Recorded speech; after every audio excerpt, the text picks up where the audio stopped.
بالله من الشيطان الرجيم بسم الله الرحمن الرحيم لعمرك إنهم لفي سكرتهم يعمهون صدق الله العظيم. وقال النبي صلى الله عليه وسلم إنما بعثت لأتمم مكارم الأخلاق أو كما قال عليه الصلاة والتسليم. قال الله تبارك وتعالى في شأن حبيبه تعظيما وتكريما ومغفرا وعامرا إن الله وملائكته يصلون على النبي يا أيها الذين آمنوا صلوا عليه وسلموا تسليما. اللهم صل على سيدنا ومولانا محمد النبي الأمي الحبيب الأعلى القدر العظيم الجاه وعلى آله وأصحابه وبارك وسلم. معزز و مکرم بزرگان دین اور ملت اسلامیہ کے نوجوانوں اور میرے پیارے پیارے عزیز بچوں، السلام علیکم ورحمۃ اللہ تعالی وبرکاتہ. اللہ رب العزت کا ہم پر بے انتہا فضل و کرم ہے کہ اس نے ہم تمام کو انسان بنایا اور اس کے پیارے حبیب ہم سب کے آقا و مولا جناب احمد مجتبی محمد رسول اللہ صلی اللہ علیہ وسلم کی امت میں پیدا فرمایا اور آج کی اس بزم کو سجانے کی توفیق عطا فرمائی. معزز سامعین، اللہ کے فضل و کرم سے پچھلی 11 راتوں سے یہاں پر میلاد النبی کے جلسے ہو رہے ہیں. میں تو اول اراکین کمیٹی جامعہ مسجد بدری کا شکر گزار ہوں کہ ان لوگوں نے بڑے ہی اچھے انداز سے بڑے ہی پرخلوص نیت سے محفل کو سجایا اور اس کے بعد آپ تمام کا شکر گزار ہوں کہ آپ لوگوں نے شرکت فرما کر اس محفل میں 4 چاند لگا دی. معزز سامعین، میلاد النبی صلی اللہ علیہ وسلم منانا یہ کیا ہے؟ یہ اللہ کی سنت ہے. حضور کی ولادت کا ذکر کرنا یہ اللہ کی سنت ہے. آپ لوگ ہر روز سنتے آ رہے ہیں کہ میلاد النبی منانا کیا ہے. آج میں ایک انوکھے انداز سے کلام مجید کی روشنی پر بتاؤں. میلاد النبی منانا اللہ کی سنت ہے. کیسے؟ اللہ تبارک و تعالی نے قرآن مجید میں ارشاد فرمایا لا اقسم بهذا البلد وانت حل بهذا البلد. اللہ فرماتا ہے لا اقسم بهذا البلد، قسم ہے اس شہر کی. کس شہر کی؟ شہر مکہ کی.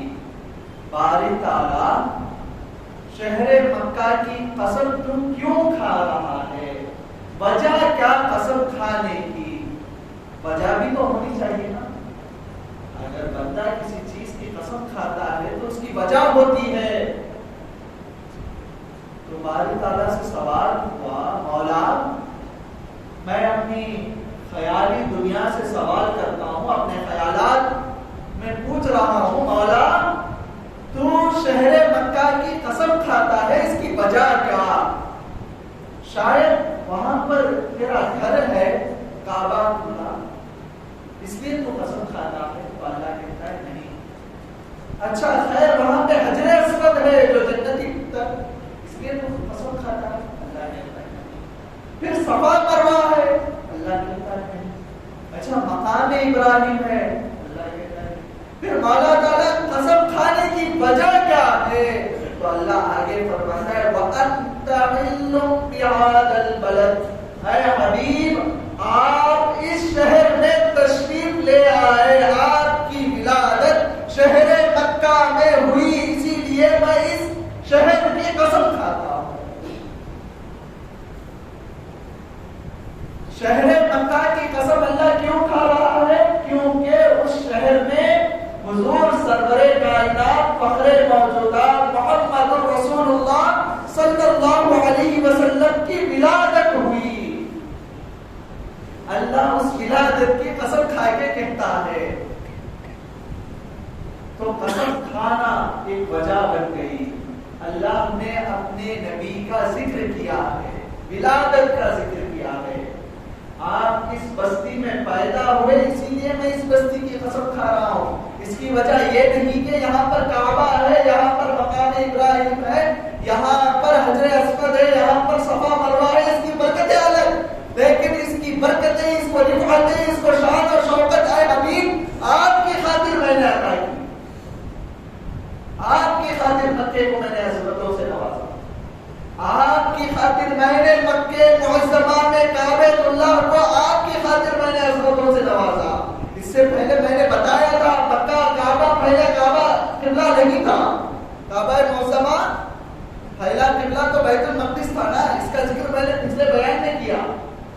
تو حضور کی خاطر کعبے کو عظمتیں ملی، حضور کی خاطر حجر اسود کو عظمتیں ملی۔ خود حضرت عمر رضی اللہ تعالیٰ عنہ طواف کرتے ہوئے حجر اسود کے آگے کھڑے ہوتے ہیں، کہتے ہیں اے حجر اسود تیری حقیقت کیا ہے؟ تیری حقیقت کیا ہے؟ تو ایک پتھر ہے، واللہ میں تجھے نہیں چومتا اگر میرے حبیب کے لب مجھ پہ نہ لگتے۔ میں میرے حبیب کے لبوں کو ڈھونڈتا ہوا چوم رہا ہوں، تجھے نہیں چوم رہا ہوں، میں میرے حبیب کے لبوں کو چوم رہا ہوں۔ بخاری کی حدیث ہے، حضرت عمر رضی اللہ تعالیٰ عنہ فرماتے ہیں کہ میں تجھے اس لیے چومتا ہوں کیونکہ میرے حبیب نے تجھے چوما، نہیں تو میں کیوں چوموں پتھروں کو؟ خیر، میلاد منانے سے، ذکر مصطفیٰ کرنے سے کیا فائدہ، کیا ملتا ہے؟ ان محفلوں میں کیسی برکت ہوتی ہے۔ امام شہاب الدین سہروردی رحمۃ اللہ علیہ بہت بڑے امام گزرے، آپ فرماتے ہیں کہ عرب میں ایک جزیرے میں ایک شخص، اس جزیرے کے کنارے میں ایک مسجد تھی، اس مسجد میں 12 سال تک چلا بیٹھا، 12 سال تک خدا کی عبادت میں وقت گزارا، مسجد میں اللہ کی عبادت میں، تسبیح و تحلیل میں 12 سال وقت گزارا۔ اس کے تعلق سے آپ لکھتے ہیں کہ وہ شخص اپنی آپ بیتی کہا، تو اس آپ بیتی کو امام شہاب الدین سہروردی اپنی کتاب میں لکھتے ہیں، اور یہ امام آج کل کے امام نہیں، 800-700 سال پرانے امام۔ آپ فرماتے ہیں کہ وہ شخص کہتا ہے کہ میں 12 سال تک ایک مسجد میں اللہ کی عبادت میں وقت گزارا، ایک دن ایسا آیا کہ چند لوگ مسجد کے اندر آئے، میں مسجد کے ایک کنارے میں بیٹھ کر اللہ کا ذکر کرتا تھا، تو چند لوگ مسجد کے اندر آئے، داخل ہوئے، سیدھا مسجد کے درمیان میں بیٹھ گئے، مسجد کے ایک حصے میں دوسرے کنارے میں بیٹھ گئے، بیٹھ کر ذکر مصطفیٰ کرنے لگے۔ کیا کرنے لگے؟ ذکر مصطفیٰ، حضور کا ذکر، حضور کی شان و شوکت کرنے لگے۔ میرے دل و دماغ میں خیال آیا، مسجد اللہ کا گھر ہے، یہاں پر صرف اللہ کا ہی ذکر ہونا، یہاں پر صرف اللہ کا ہی ذکر ہونا، یہاں پر یہ لوگ کیوں حضور کا ذکر کر رہے ہیں؟ مجھے بات سمجھ میں نہیں آتی۔ یہ سوچ کر میں بیٹھ گیا، کیا سوچ کر؟ مسجد اللہ کا گھر ہے، صرف اللہ کا ہی ذکر ہونا، اللہ کے سوا کسی اور کا ذکر نہیں ہونا، یہ سوچ کر میں ان لوگوں کی محفل میں شرکت نہیں کیا، اور دوسری میں جہاں پر ذکر کر رہا تھا وہاں پر بیٹھ گیا۔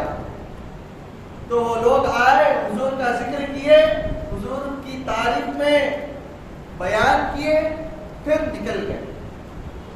رات ہوئی، میں لیٹا اور میں خواب دیکھتا ہوں کہ حضور اسی مسجد میں اپنے اصحاب کے ساتھ تشریف لائے اور وہ آدمی کہتا ہے کہ 12 سال سے جس جگہ میں نے اللہ کا ذکر میں وقت گزارا وہ جگہ خالی ہے. چند لمحوں کے لیے جو لوگ حضور کا ذکر کیے تھے مسجد میں، اس جگہ میں حضور اپنے اصحاب کے ساتھ تشریف لائے ہیں اور اس جگہ میں بیٹھے ہوئے ہیں.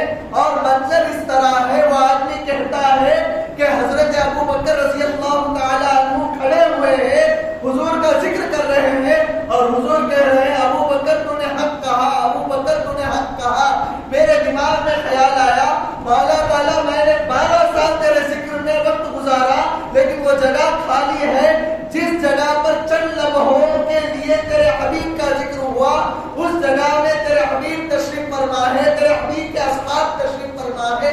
یہ کیا ماجرا ہے؟ پھر تھوڑے دیر کے بعد، تھوڑے وقت میں میرے دماغ میں خیال آیا کہ میں بھی اس محفل میں جا کر ملوں، میں بھی اس محفل میں جا کر ملوں. تو جو ہی میرے دماغ میں خیال آیا تو میں اپنی جگہ سے اٹھنے لگا. تو آدمی کہتا ہے، اس کے خواب کو بیان کرتا ہے، جو ہی میں اٹھنے لگا تو زمین نے مجھے پکڑ کر کھینچ لیا. زمین سے آواز آئی، تب نہیں اٹھا اب کیا اٹھ رہا ہے،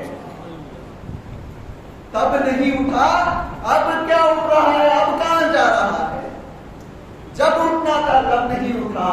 اللہ اللہ. وہ آدمی کہنے لگا کہ حضور کا ذکر جہاں پر ہوتا ہے وہاں پر انوارات اور تجلیات کا نزول ہوتا ہے. معزز سامعین، اس بات پر ایک حدیث بھی میں واضح کر دیتا ہوں، بخاری شریف کی حدیث ہے.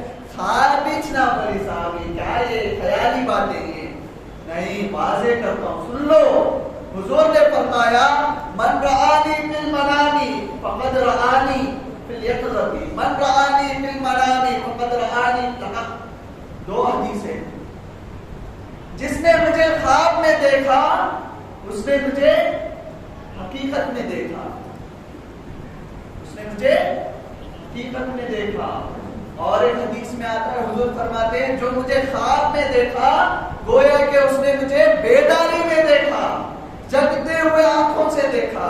تو حدیث بھی اس واقعے کو ثابت کر رہی ہے. معزز سامعین، کہنے کا مطلب یہ ہے اگر آج ہم حضور کے لیے نہیں اٹھیں گے، آج ہم حضور کی خاطر اپنے آپ کو آگے نہیں بڑھائیں گے، کل قیامت کا منظر ہوگا، حضور شفاعتیں بانٹ رہے ہوں گے، ہم آگے بڑھ نہیں پائیں گے. وہاں پر بھی آواز آئے گی، دنیا میں جب میرے حبیب کا ذکر ہوتا تھا، دنیا میں جب میرے نبی کی تعریف ہوتی تھی تو یہ کہہ کر بیٹھ جاتا تھا کہ جا کر کیا فائدہ ہوگا، دیکھ فائدہ ہو رہا ہے. ذکر مصطفیٰ کی محفلیں سجانے سے وہاں پر حضور خود تشریف لاتے ہیں. میلاد مصطفیٰ کیا ملتا ہے، کیا دیتے حضور. میں یہاں پر چند باتیں، چند تحقیق بتاتا ہوں قرآن سے. حضور کی شان، حضور کی عطا اور شان خدا، حضور کی شان کو اللہ کس طرح قرآن میں بیان کرتا ہے یہ واضح کرتا ہوں. اللہ فرماتا ہے وَأَمَّا السَّائِلَ فَلَا تَنْهَرْ. مصطفیٰ آپ کی شان کیا ہے کہ آپ کسی بھی ماننے والے کو خالی ہاتھ نہیں بھیجتے.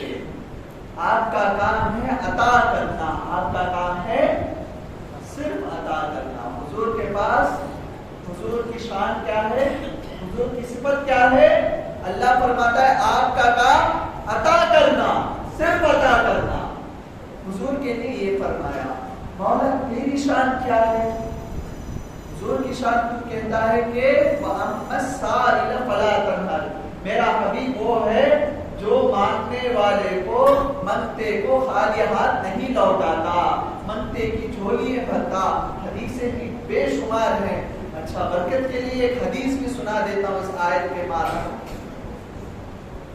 ایک مرتبہ ایسا ہوا، حضرت بلال رضی اللہ تعالیٰ عنہ فرماتے ہیں کہ حضور کے پاس 90,000 درہم کسی نے تحفے میں لا کر پیش کی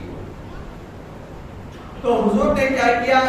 اس حضور کے اخلاق دیکھیے، جو ہی حضور کے پاس مال آیا تو حضور نے کیا کیا؟ بلال رضی اللہ تعالیٰ عنہ کو بلایا، بلا کر کہا کہ اس مال کو اٹھاؤ، اس 90,000 درہم کو اٹھاؤ، جا کر غریبوں میں تقسیم کر دو، غریبوں میں تقسیم کر دو۔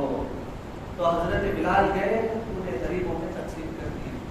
پھر اچانک ایک آدمی آیا، آ کر کہنے لگا اے اللہ کے حبیب، میں حاجت مند ہوں، مجھے نہیں ملا، مجھے کچھ نہیں ملا۔ تو حضور صلی اللہ علیہ وسلم نے فرمایا اے اللہ کے بندے، تو کیوں پریشان ہوتا ہے؟ جا، میں تجھے اجازت دیتا ہوں، بازار کو جا، میرا نام کہہ کر میرے اکاؤنٹ سے، میرے نام سے، میرے کھاتے سے تجھے جو جو چاہتا ہے وہ خرید لے، تجھے جو جو چاہے وہ خرید لے۔ کتنی کریم آقا ہے۔ حضور نے یہ نہیں کہا ارے بابا تو تھوڑی دیر پہلے آتا، ابھی میں نے بلال کو دیا تھا 90,000 درہم دے، تو تھوڑی دیر پہلے آتا تھا، اس میں سے تجھے کچھ مل جاتا۔ نہیں، اللہ کہتا ہے محمد سائل فلا تنہر، ماننے والے کو کبھی بھی حضور خالی ہاتھ نہیں لوٹاتے۔ وہی دیکھیے حضور کا عمل دیکھیے، حضور کیا کر رہے ہیں؟ مال خالی ہو گیا، آ رہا ہے ماننے والا، تو حضور کہتے ہیں جا میرے نام سے بازار کو جا، میرے نام سے تو خریداری کر لے، جب میرے پاس پیسے آئیں گے تو میں اس قرض کو لوٹا دوں گا، میں اس کی قیمتیں دے دوں گا۔ اچھا، یہاں پر اور ایک حدیث یاد ہے، عائشہ رضی اللہ تعالی عنہ کے پاس صحابہ تابعی آ کر پوچھنے لگے اے اپنی جان، سرکار کے اخلاق کیسے تھے؟ سرکار کے اخلاق، عادتیں، سرکار کی صفتیں کیسی ہے؟ ان کا بیٹھنا، چلنا، پھرنا، اٹھنا، بولنا کیسا تھا؟ تو امی عائشہ رضی اللہ تعالیٰ عنہ فرماتی ہے کان خلقہ القرآن، کان خلقہ القرآن۔ آپ فرماتی ہیں کہ میرے آقا محمد مصطفیٰ صلی اللہ علیہ وسلم کے اخلاق کو پوچھتے ہو، ان کے اخلاق کیا ہے؟ ان کے اخلاق سراپا قرآن ہے، سراپا قرآن ہے۔ اگر اللہ کے احکام کو کتابی شکل میں دیکھنا چاہتے ہو تو مصحف کلام مجید قرآن مجید ہے۔ اگر اللہ کے احکام کو، اللہ کے فرامین کو چلتا پھرتا کسی ماڈل کو دیکھنا چاہتے ہیں، کسی نمونے کو دیکھنا چاہتے ہیں تو حضور کا سراپا، حضور کا وجود ہے، انور ہے۔ خیر، آگے وہ بات جو میں نے شروع میں کہی، وَأَمَّا السَّائِلَ فَلَا تَنْهَرْ۔ حضور کے لیے اللہ نے کیا کہا؟ اے حبیب، آپ کے اخلاق، آپ کی شان یہ ہے کہ آپ کسی بھی ماننے والے کو خالی ہاتھ نہیں لوٹاتے، خالی ہاتھ نہیں لوٹاتے۔ مولا تیرے حبیب کے لیے تو نے یہ کہا، تیری شان کیا ہے؟ تو اللہ کہتا ہے قُلِ اللَّهُمَّ مَالِكَ الْمُلْكِ تُؤْتِي الْمُلْكَ مَن تَشَاءُ وَتَنزِعُ الْمُلْكَ مِمَّن تَشَاءُ۔ اللہ فرماتا ہے اے حبیب آپ کہہ دو میری شان کیا ہے؟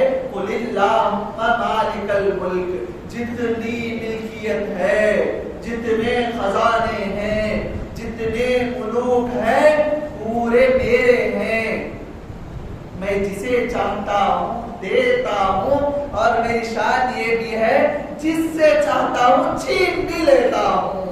تو اللہ کی شان کیا ہے؟ اللہ دیتا بھی ہے، چھین بھی لیتا ہے۔ میرے مصطفیٰ کی شان اللہ کہتا ہے اے حبیب آپ کی شان یہ ہے آپ صرف دیتے ہیں، میں چھین بھی لیتا ہوں، میں چھین بھی لیتا ہوں، میں دیتا بھی ہوں، چھینتا بھی ہوں۔ لیکن آپ کی شان کریمی کیا ہے؟ آپ صرف دیتے ہیں، عطا کرتے ہیں، عطا کرتے ہیں، مانگنے والے کو دیتے ہیں۔ اللہ اللہ، یہ شان حضور سرور کائنات، اللہ نے ہمیشہ اپنے حبیب کا ذکر بڑھا کر کیا ہے۔ ہم کون ہوتے گھٹانے والے؟ بلند کرنے والا مولا ہے، بلند کرنے والا مولا ہے۔ یہاں تک کہ آپ صلی اللہ علیہ وسلم کے اخلاق کریمہ. آج میری گفتگو کا عنوان کیا ہے؟ اخلاق مصطفیٰ صلی اللہ علیہ وسلم. اخلاق کیا ہے؟ ہم یہ سمجھتے ہیں کہ اچھے اخلاق یعنی نرمی سے بات کرنا. کس نے کہا نرمی سے بات کرنا؟ نرمی سے بات کرنا اچھے اخلاق کا ایک حصہ ہے. ایک حصہ ہے. اچھے اخلاق کیا ہے؟ اچھے اخلاق کو کیسے پاؤ گے؟ مولا ہر کوئی کسی نہ کسی کی اطاعت کرنا چاہتا ہے. کہ امت محمدیہ کی شان دیکھیے. پہلے تو میں یہ بتا دوں کہ اللہ نے فرمایا لعمرک انہم لفی سکرتہم یعمہون. اللہ فرماتا ہے اے حبیب آپ کی زندگی کی قسم. آپ کی زندگی کی قسم. کیا قسم کھاتا ہے؟ کیوں کھاتا ہے؟ اللہ کہتا ہے آپ کی زندگی کی قسم بے شک وہ اپنے نشے میں بھٹک گئے. بے شک وہ اپنے نشے میں بھٹک گئے. یہاں پر اللہ پھر سے قسم کھا کے حضور کی میلاد بنا رہا ہے. حضور کی زندگی کی قسم. مطلب کیا؟ حضور کی پیدائش، حضور کی زندگی، حضور کا بچپن، حضور کی زندگی، حضور کی جوانی، حضور کی زندگی، حضور کی بزرگی، حضور کی زندگی. اللہ کہتا ہے لعمرک اے حبیب آپ کی زندگی کی قسم. تو اللہ بتانا چاہتا ہے وہ میرے حبیب کی زندگی کے جیسی کسی کی بھی زندگی نہیں ہے. جو اس زندگی کو چھوڑیں گے نشے میں، یعنی اپنی ایک نشہ ہے. ہم حضور کے اخلاق کو دیکھتے ہیں، عمل نہیں کرتے نا. اللہ کہتا ہے اے حبیب آپ کی زندگی کی قسم. آپ کی زندگی بلند و بالا ہے، عرفہ و اولا ہے، اعلیٰ ہے. جو آپ کی زندگی کو فالو نہیں کرتا، اطاعت نہیں کرتا، وہ کیا ہے؟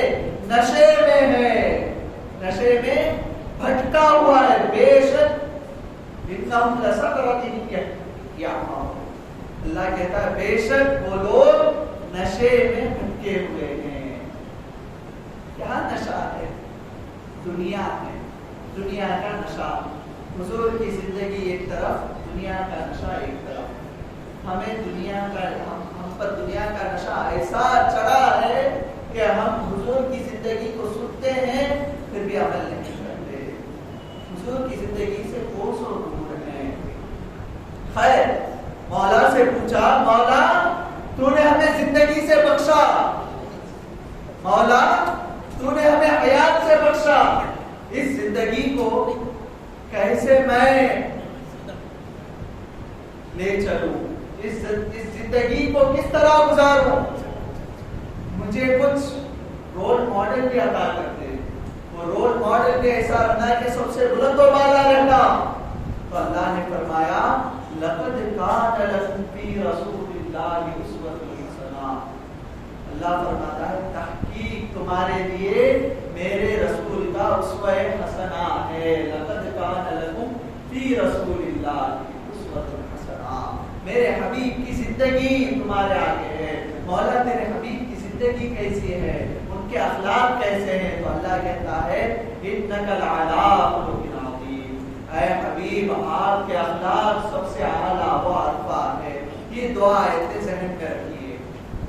امت محمدیہ سب سے اعلیٰ ہے، سب سے افضل ہے. تمام امتوں سے سب سے افضل، سب سے اشرف اس کا درجہ امت محمدیہ کا. وجہ کیا؟ اللہ فرماتا ہے کنتم خیر امت اخرجت للناس تأمرون بالمعروف وتنہون عن المنکر. اللہ کہتا ہے کنتم خیر امہ، اے امت محمدیہ تم سب سے بہترین امت ہو. وجہ کیا ہے؟ بہترین امت ہونے کی وجہ کیا ہے؟ کنتم خیر امت اخرجت للناس، تم لوگوں کی طرف نکلتے ہو. کیا نکلتے ہو؟ کیا کرتے ہو نکل کر؟ تأمرون بالمعروف، بھلائی کا حکم دیتے ہو. وتنہون عن المنکر، کر اور برائی سے روکتے ہو مولا. اور ایک سوال میرے دماغ میں آتا ہے، پچھلی بھی امتیں تھی، ان میں بھی تیرے نیک بندے تھے. ہم سنتے نا بنی اسرائیل کے ایک ولی تھے، بنی اسرائیل میں ایک ولی ایسے تھے. کئی واقعات حدیثوں میں آتے ہیں، بخاری میں آتے ہیں. بنی اسرائیل میں بھی اولیاء اکرام تھے. سورہ یاسین میں بھی اولیاء اکرام کا ذکر ہے جو بنی اسرائیل کے اولیاء اکرام تھے. تو قرآن میں جگہ جگہ پر سورہ کہف میں بھی اولیاء اکرام کا ذکر ہے. حضرت خضر علیہ السلام کا ذکر ہے سورہ کہف میں. تو کہتا ہوں مولا تعالیٰ پرانی امتوں میں بھی تیرے نیک بندے تھے، پرانی امتوں میں بھی تیرے نیک بندے تھے، وہ بھی تو بھلائی کا حکم دیتے تھے نا. یہاں پر سوال کیا ہے، کیوں بہتر امت ہے؟ لوگ یہ سمجھتے ہیں کہ ہم لوگوں کو بھلائی کا حکم دیتے ہیں، برائی سے روکتے. صحیح بات، قرآن کا ترجمہ بھی وہ ہے، بھلائی کا حکم دے رہے ہیں، برائی سے روک رہے ہیں. اسی لیے اللہ نے بہترین امت قرار دیا قرآن میں. لیکن میرا سوال یہ بھی ہے، پچھلی امتیں، پچھلی انبیاء علیہ السلام کی امتیں، موسیٰ علیہ السلام کی امت میں بھی اولیاء اکرام تھے نا، وہ بھی تو لوگوں کو بھلائی کا حکم دیتے تھے ہوں گے نا. حضرت عیسیٰ علیہ السلام کے زمانے میں ان کے حواریین لوگوں کو بھلائی کا حکم دیتے تھے ہوں گے نا، لوگوں کو برائی سے روکتے تھے ہوں گے نا. پچھلی امتوں میں بھی نبی ان کی امتیں ان کی اتباع کرتی تھی اور ان کے بن بعد لوگوں کو بھلائی کا حکم بھی دیتی تھی. مولا میں پوچھتا ہوں ان امتوں نے بھی ان کے نبیوں کی اطاعت کی، ان امتوں نے بھی بھلائی کا حکم دیا، ان امتوں نے بھی برائی سے اپنے دوستوں کو احباب کو روکا. لیکن تو نے نہیں کہا کہ موسیٰ علیہ السلام کی امت سب سے بہتر ہے، عیسیٰ علیہ السلام کی امت سب سے بہتر ہے، داؤد علیہ السلام کی امت سب سے بہتر ہے، نوح علیہ السلام کی امت سب سے بہتر ہے. تو نے نہیں کہا. جب تو نے کہا تو کیا کہا؟ امت محمدیہ، میرے مصطفیٰ کی امت سب سے بہتر ہے. وجہ کیا ہے؟ ہم یہ سمجھتے ہیں کہ وجہ یہ ہے کہ نیکی کا حکم دیتے ہیں، بھلائی سے روکتے ہیں. نہیں، وجہ یہ ہے کہ وہ امت بھلائی کا حکم تو دیتی تھی، برائی سے تو روکتی تھی، لیکن ان کے درمیان میرے حبیب نہیں تھے. وہ امت مصطفیٰ علیہ السلام، وہ امت آ کر موسیٰ علیہ السلام کا طریقہ بیان کرتی تھی، عیسیٰ علیہ السلام کا طریقہ بیان کرتی تھی. تو یہاں پر ایک بات پتہ چلتی ہے، وہ امتیں بھی بھلائی کا حکم دیتی ہے، لیکن اللہ کہتا ہے تم خیر نہیں، خیر امت محمدیہ ہے. کیوں خیر امت محمدیہ ہے؟ کیونکہ خیر الرسول ہے، امام الانبیاء ہے، میرا مصطفیٰ ہے، جس کے اخلاق سب سے اعلیٰ و ارفع ہے. ان اخلاق کی تم درس دیتے ہو. کیا سناتے ہیں؟ کیا سناتے ہیں؟ بھلائی کا حکم دیتے نا. کیا بولتے جاتے ہو کسی سے؟ حضور صلی اللہ علیہ وسلم نے فرمایا نماز میری آنکھوں کی ٹھنڈک ہے. حضور صلی اللہ علیہ وسلم نے فرمایا مسواک کی اتنی فضیلتیں ہیں. حضور صلی اللہ علیہ وسلم نے فرمایا عطر لگانا سنت ہے. حضور صلی اللہ علیہ وسلم نے فرمایا مومن وہی ہے جس کے ہاتھ اور زبان سے دوسرا مسلمان محفوظ رہے. حضور صلی اللہ علیہ وسلم نے فرمایا مومن وہی ہے جو بچوں پر رحم کرتا ہو، بڑوں کی ادب کرتا ہو. تو ہم ہر لفظ میں کیا کہہ رہے ہیں؟ حضور صلی اللہ علیہ وسلم نے فرمایا، حضور صلی اللہ علیہ وسلم نے فرمایا. تو مطلب کیا ہے؟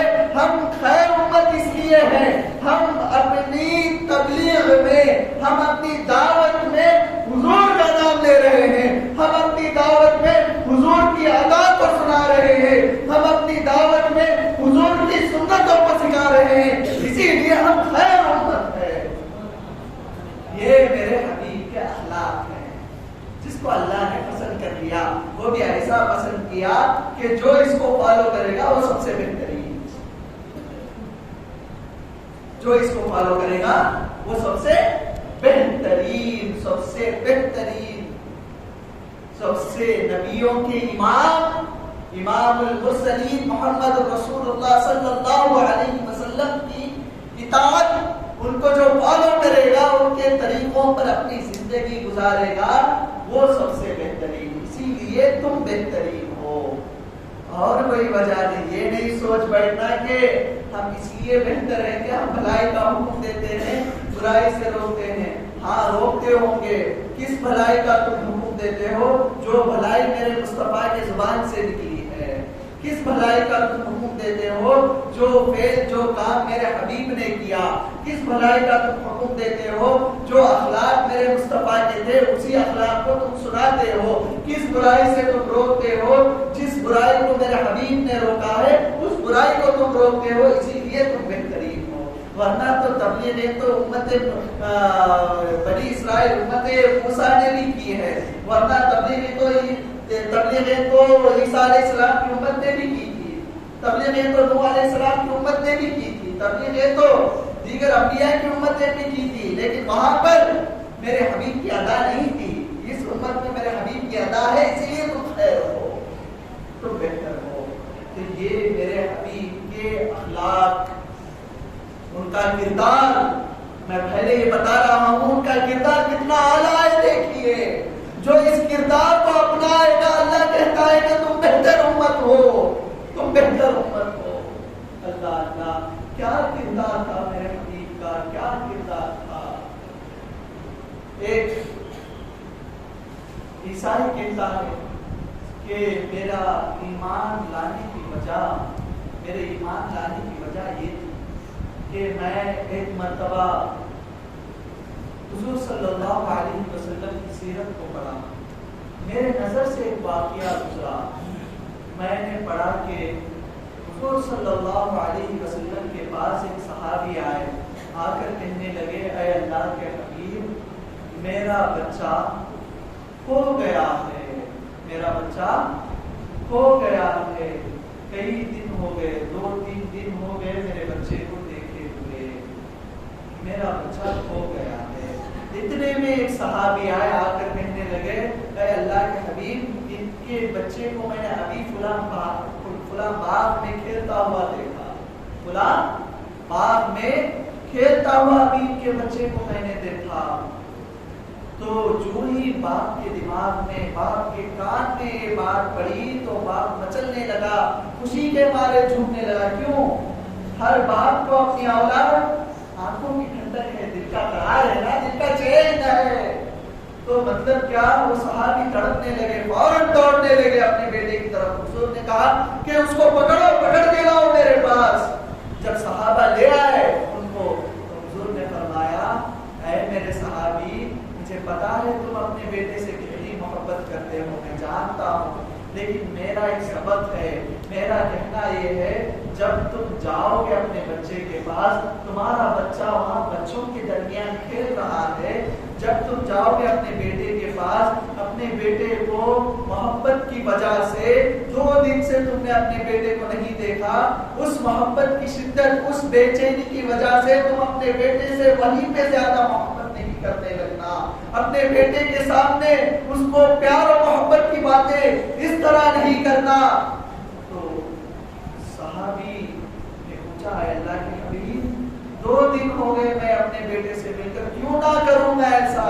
تو حضور نے فرمایا اے میرے صحابی ان بچوں کے درمیان کوئی یتیم بچہ بھی ہوگا، اگر تم وہاں پر جا کر اپنے بیٹے کو گلے سے لگا کر چومنے لگو گے، اس سے محبت کرنے لگو گے، وہاں پر یتیم بھی ہوگا، اس یتیم کے بچے کا دل مچلنے لگے گا، اس یتیم کے بچے کے دماغ میں بات آئے گی کاش میرا بھی باپ ہوتا، میں بھی چند لمحے کے لیے کھو جاتا، میرا باپ آتا اور مجھے گلے سے لگاتا، اس طرح چومتا،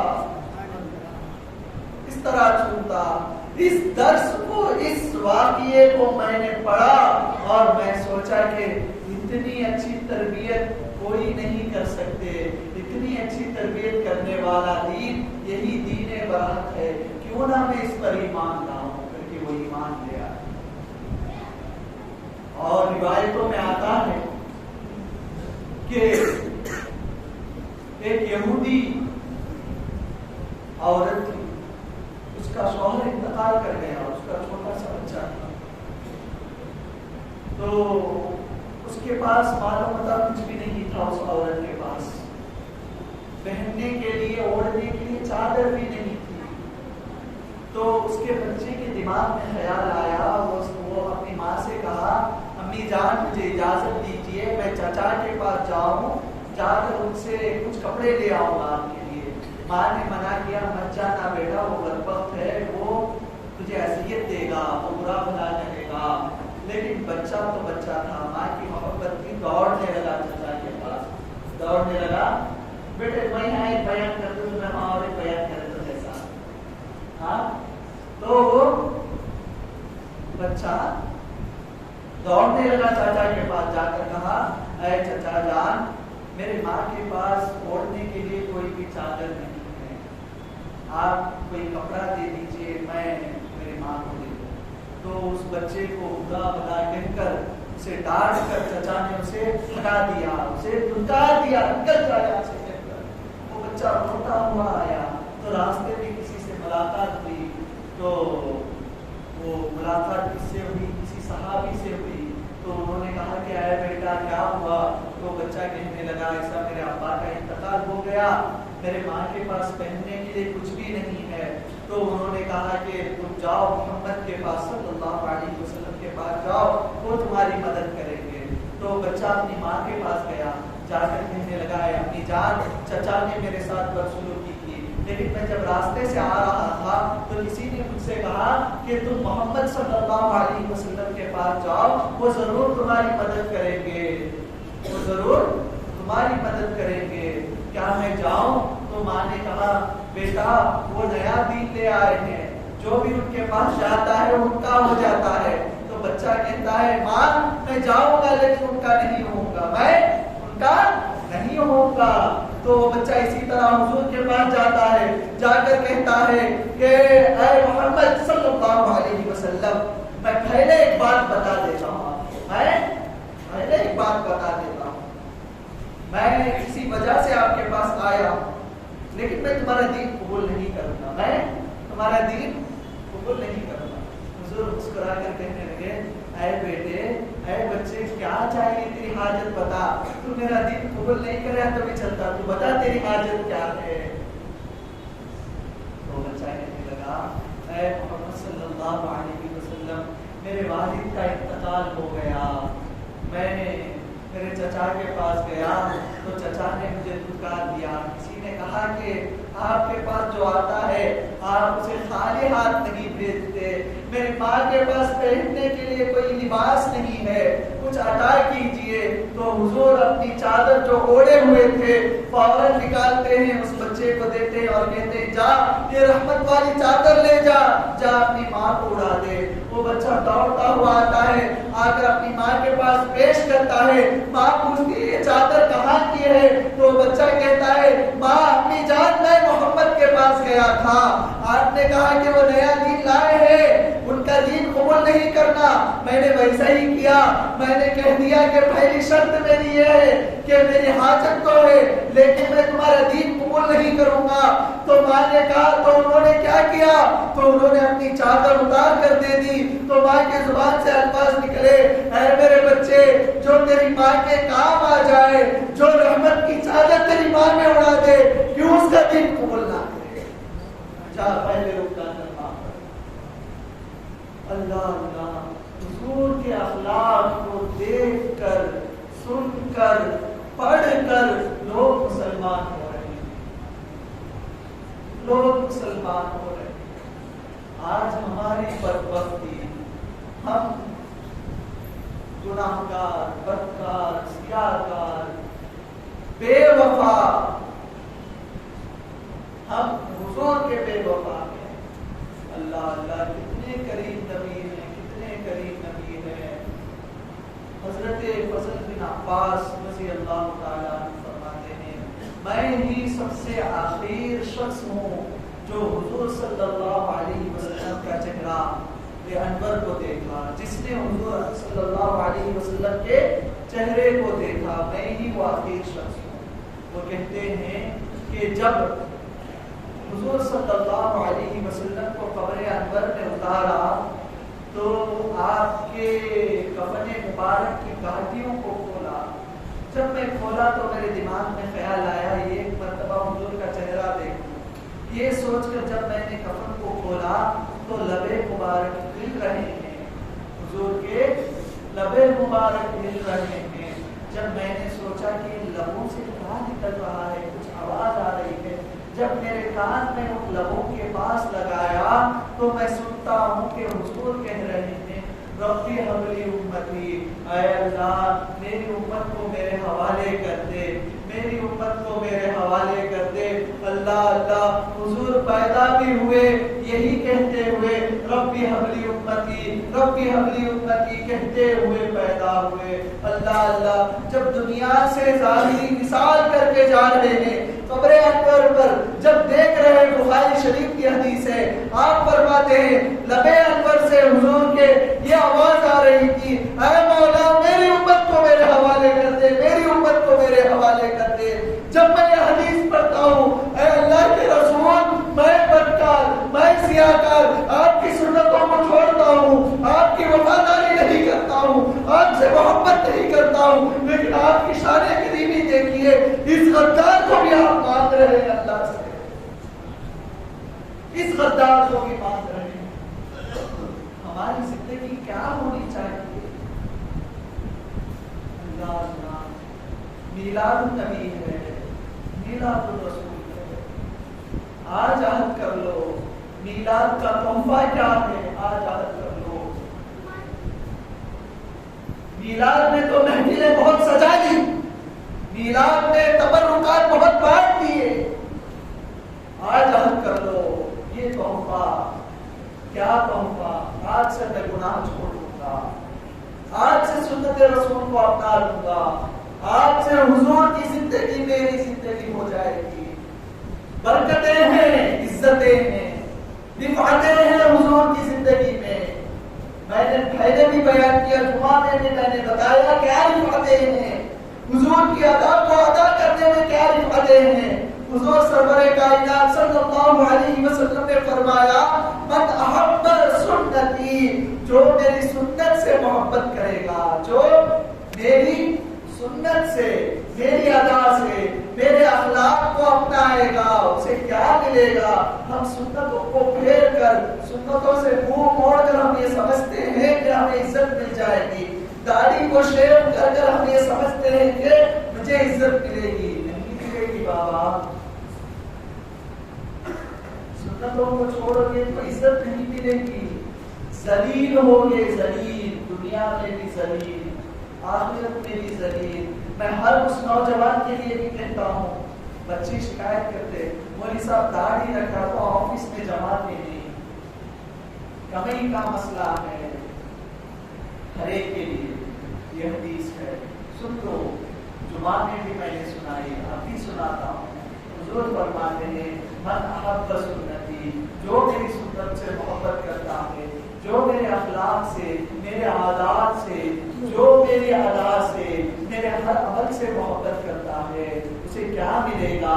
آپ فرماتے ہیں فَأَكْرَمَهُ اللَّهُ بِأَرْبَعِ خِصَالٍ، اللہ اس کو 4 خصلتیں عطا کرے گا، اللہ اس کو 4 خصلتوں سے نوازے گا، 4 کوالٹیز اس کے اندر ڈال دے گا۔ خصلت مطلب کیا؟ 4 خصلتیں، 4 صفتیں اللہ اس کے اندر ڈال دے گا۔ وہ کیا 4 خصلتیں ہیں؟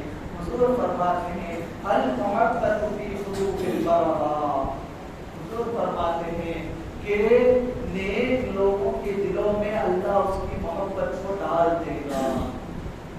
حضور کی سنت کو اپنانے سے کیا فائدہ ہوا؟ ہر مومن اس سے محبت کرنے لگے گا، ہر متقی پرہیزگار، ہر مومن۔ بھائی میرا ایک سوال ہے کہ ایک جواڑی کسی کی تعریف کرے، کیا وہ آدمی سب سے بہتر ہے؟ کوئی سود خور ہے، بے نمازی ہے، اگر وہ کسی کے بارے میں تعریف کرے، کیا اس کی تعریف سے ہم یہ سمجھ جائیں گے کہ یہ جس کی تعریف کر رہا ہے وہ سب سے بہتر ہے؟ کیا ہم یہ کہہ سکتے نہیں نا؟ ہم کب کسی کو مانتے ہیں کہ نمازی، کوئی نیک آدمی کسی کی تعریف کر دے، کہہ دے کہ فلاں آدمی بہت بہتر ہے، فلاں شخص بہت بہتر ہے، تو تبھی مہر لگ جاتی ہے کہ فلاں شخص بہتر ہے۔ تو یہاں پر حضور نے فرمایا کہ اللہ اس کو 4 خصلتوں سے نوازے گا۔ پہلی خصلت کیا؟ المحبت فی قلوب المؤمن، المحبت فی قلوب المؤمن، مومنوں کے دلوں میں اللہ محبت ڈال دے گا۔ دوسری خصلت حضور فرماتے ہیں الہیبۃ فی قلوب الفجر، اللہ کے رسول فرماتے ہیں جو بندہ حضور کی اطاعت، حضور کے اخلاق کو اپنائے گا، اس کی شان یہ ہوگی کہ گناہ گار کے دل میں اس کی ہیبت آ جائے گی، گناہ گار دیکھ کر کانپنے لگے گا، گناہ گار دیکھ کر کانپنے لگے گا تر تر۔ جب اس کی زبان سے الفاظ نکلیں گے ہر کوئی مان لے گا، ہر کوئی مان لے گا۔ پھر آگے حضور فرماتے ہیں وسعت فی الرزق، جو یہ کہتے ہیں نا مولوی صاحب کان کا مسئلہ ہے، کمی کا مسئلہ ہے، بڑا مسئلہ ہے، بڑا مسئلہ ہے، ان لوگوں کے لیے کہتا ہوں اللہ کہتا ہے، اللہ کے رسول فرماتے ہیں کہ اللہ اس کے اندر 4 کوالٹی ڈال دے گا۔ تیسری کوالٹی کیا ہے بتا دوں؟ حضور فرماتے ہیں تیسری کوالٹی یہ ہے کہ اللہ اس کے رزق میں وسعت عطا کرے گا، اس کے رزق میں برکتیں آ جائے گی۔ داڑھی مسئلہ نہیں ہے، تمہارا ایمان مسئلہ ہے، سنت رسول مسئلہ نہیں بنتا کبھی بھی۔ اللہ اللہ، ابھی جوان عمر صاحب داڑھی لگا تو بڑھا لگتا، لڑکی نہیں دیں گے کون سی، کیوں کا نہیں دیتے؟ یہ ایک سا مسئلہ امی جان بولتے جا جا وہ داڑھی کاٹ وہاں، ایک اچھی فوٹو لے تبھی چاہتے جانا ہے دیکھنے ہوگا تبھی لڑکی ملے گی۔ مطلب کیا؟ داڑھی والے کو لڑکی نہیں ملتی، کیوں نہیں ملتی؟ کون بولے؟ یہاں پر ایک بات میں واضح کر دوں، تم داڑھی رکھو گے تو نیک لڑکی تمہیں ملے گی، دین کو پسند کرنے والی ملے گی، حضور کی سنت کو پسند کرنے والی ملے گی۔ تم داڑھی کو مونڈو گے تو دنیا دار لڑکی تمہیں ملے گی۔ یہ میں اپنے بزرگوں سے درخواست کرتا ہوں، کبھی بھی یہ خیال نہیں رکھنا دین ہی سب سے اعلیٰ، دین ہی سب سے افضل۔ میں نوجوان بچوں سے بھی کہتا ہوں اگر تمہاری کمپنی، تمہاری آفس تمہیں داڑھی کو مٹانے پر زبر کرتی ہے تو کہو کہ میں داڑھی نہیں مٹاؤں گا، سنت رسول کو میں نہیں چھوڑوں گا، تیری کمپنی تجھے سلامت تو رکھ لے۔ واللہ جو اس طرح کرے گا حضور کی سنت کے لیے، حضور کی خاطر وہ اس دنیا کو ٹھوکر مارے گا تو وہ دنیا اللہ اس کی ٹھوکروں میں ڈال دے گا، اس کی قدموں میں ڈال دے گا۔ اس نے کہا کہ سنت پر عمل کرنے سے نوکری نہیں ملتی، نوکری نہیں ملتی ہے، چھوکری نہیں ملتی ہے، بلا وجہ اپنے عقائد کو خراب نہیں کرنا۔ پھر آگے حضور فرماتے ہیں وَاسْتِقَرُ فِي الدِّينِ، اور سنت رسول پر عمل کرنے سے، سنت رسول کو اپنا لینے سے اللہ دین میں مضبوطی دے گا، دین میں مضبوطی دے گا۔ یہاں پر اور ایک حدیث یاد آتی ہے، حضور صلی اللہ علیہ وسلم کے پاس صحابہ آ کر کہنے لگے اے اللہ کے حبیب آپ کا کیا کرم ہے، آپ کے فضل و کرم سے ہم ایمان لائے اور ہمارے اوپر اللہ کا فضل ایسا ہوا کہ ہم 313 بھی نکل جائے تو ہزاروں پر بھاری پڑ جاتے ہیں، ہم 313 بھی نکل جائے تو ہزاروں پر بھاری پڑ جاتے ہیں، یہ مسلمان نکل جائے تو ہزاروں کافر کانپنے لگتے ہیں، عمر کا نام سن کر در در کانپتے ہیں۔ صحابی کہتے ہیں حضور کے پاس ہم یہ کفاروں پر بھاری آ جاتے ہیں، یہ اللہ کا کیا فضل ہے ہم پر کہ ہم آپ پر ایمان لائے، آپ کی اطاعت کیے تو اللہ نے ہمیں اس چیز سے نوازا۔ تو حضور نے فرمایا اے میرے صحابی ایک زمانہ ایسا بھی آئے گا، ایک زمانہ ایسا بھی آئے گا کہ مسلمان کمزور ہو جائیں گے، مسلمان کافروں سے کانپیں گے، ڈریں گے۔ تو صحابی پوچھنے لگے اے اللہ کے حبیب صلی اللہ علیہ وسلم کیا اس زمانے میں مسلمان کم ہو جائیں گے؟ مسلمانوں کی تعداد کم ہوگی؟ تو حضور نے فرمایا نہیں، مسلمان کثرت سے ہوں گے، ہر جگہ مسلمان نظر آئیں گے۔ تو صحابی پوچھنے لگے اے اللہ کے حبیب، پھر کیوں کمزور رہیں گے مسلمان، کیوں کافر کو دیکھ کر ڈریں گے؟ تو حضور نے کہا اس کی وجہ یہ ہوگی کہ مسلمان دنیا دار ہو جائیں گے، دنیا سے محبت کریں گے۔ اللہ، تو آج ہماری زندگی میں ویسی ہی ہے، ڈرتے ہیں نا ہم کافروں سے۔ کیوں؟ صحابہ نے حضور کی اطاعت کی، سنت رسول اپنی زندگی بنا لی، ادائے مصطفیٰ اپنی ادا بنا لی، ہر عمل حضور کی زندگی کے مطابق کا رہا۔ وہ بھی زندگی کیسی زندگی حضور کی؟ میں نے تو بیان کیا، میں نے تو بتایا کہ اللہ قسمیں کھا کر کہتا ہے کہ اے حبیب، آپ کی زندگی کی قسم ہے، آپ کی بچپن کی قسم ہے، آپ کی جوانی کی قسم ہے، آپ کی بزرگی کی قسم ہے، آپ کے ہر لمحے کی قسم ہے، وہ لوگ جو اپنے نشے میں بھٹک گئے، بے شک وہ لوگ اپنے نشے میں بھٹک گئے۔ اس آیت سے خوف ہوتی ہے کہ مولا ہم بھی وہ نشے میں ڈوبے ہوئے ہیں، تیرے حبیب کی زندگی کو تو ہر لمحہ سنتے ہیں، تیرے حبیب کی سنتوں کو تو سنتے ہیں، تیرے نبی نے کہا کہ نگاہوں کو نیچے رکھو، پھر بھی یہ نگاہیں بھٹکتی ہے۔ مولا تیرے نبی نے کہا کہ جھوٹ مت بولو، پھر بھی یہ زبان پھسلتی ہے۔ مولا تیرے نبی نے کہا کہ کسی کو اذیت مت دو اپنے ہاتھ سے، مولا پھر بھی ہمارا ہاتھ تو وہ مت چلتا ہے۔ مولا تیرے حبیب کے فرامین کے خلاف تو ہماری زندگی ہے، وہ بھٹکے ہوئے لوگ ہیں، ہم تو نہیں۔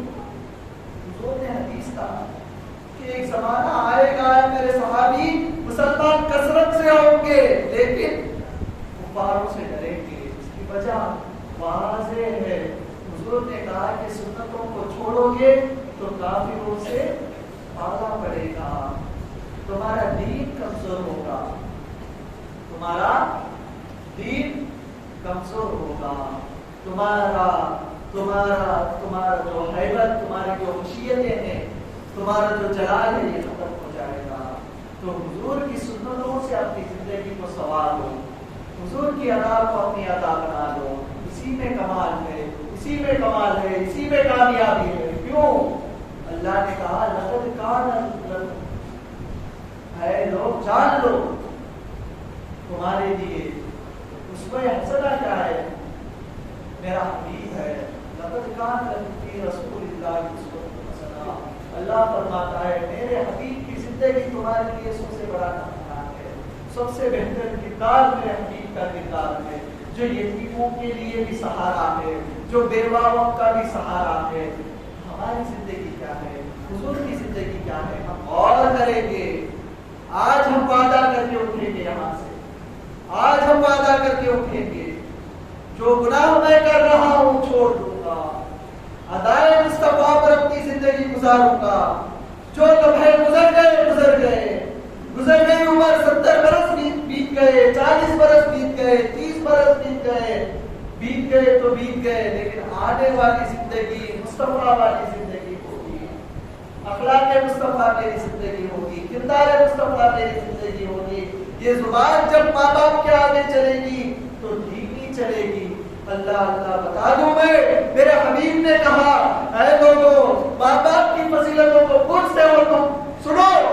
میرے حبیب نے کہا عشاء کا وقت ہو، میں نماز کے لیے کھڑا ہوں، نماز کی تیاری ہونے لگے، میری ماں اگر ہوتی اس وقت میں مجھے پکارتی تو میں مصلی چھوڑ دیتا، میری ماں کے پاس جاتا، میری ماں کی خدمت کرتا، پھر میں آتا مصلی کی طرف۔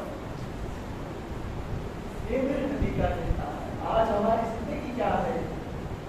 چپ کے بیٹھو، آپ کو نہیں معلوم، خاموش رہو، تمہاری عمر بھی پرانی، تمہیں پرانے زمانے کے، میں الفاظ نہیں نکالنا چاہتا، بڑے ہی غلیظ الفاظ نکلتے آج کے نوجوانوں کی زبانوں سے، بڑے ہی بدتر الفاظ نکلتے، تمہارے عقل میں یہ بات نہیں آئے گی، ٹیکنالوجی تم کیا جانتے ہو، ایسی باتیں نکلتی ہیں۔ کیوں؟ کیونکہ ہم نے حضور کی زندگی نہیں سنائی تھا۔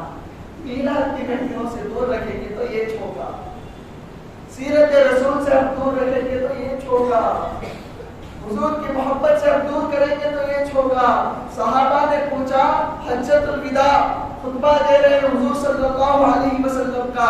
حضور صلی اللہ علیہ وسلم خطبے میں کہہ رہے ہیں فلاں کام ہوں گے, آخرت میں امت اس طرح ہوگی, اس طرح ہوگی, بیان کر رہے ہیں. صحابہ سوچنے لگے کہ یہی آخری خطبہ ہوگا میرے آقا کا. کسی نے سوال کیا اے اللہ کے حبیب آپ کے بعد ہم کس کو تھامیں, آپ کے بعد ہمارے لیے کیسی زندگی ہونی چاہیے؟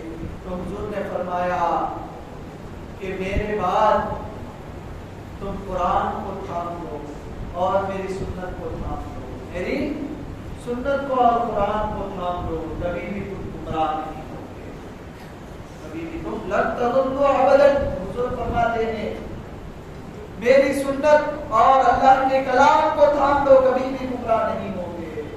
معزز سامعین, حضور کی ادا کو اپنا لو, حضور کی زندگی اپنی زندگی بنا لو. حضور کی زندگی, حضور کی اطاعت کی ہی بھلائی ہے, حضور کی اطاعت کو ہی اللہ پسند کرتا ہے. اسی لیے تمہیں اللہ نے سب سے بہتر امت کہا, اسی لیے اللہ نے تمہارے درجے کو دیگر امتوں پر فضیلت بخشی. کیوں؟ کیونکہ تم ادائے مصطفیٰ کو ادا کرتے ہو, تم حضور کی سنتوں پر عمل کرتے ہو. واقعی ہم کر رہے ہیں؟ غور کیجیے.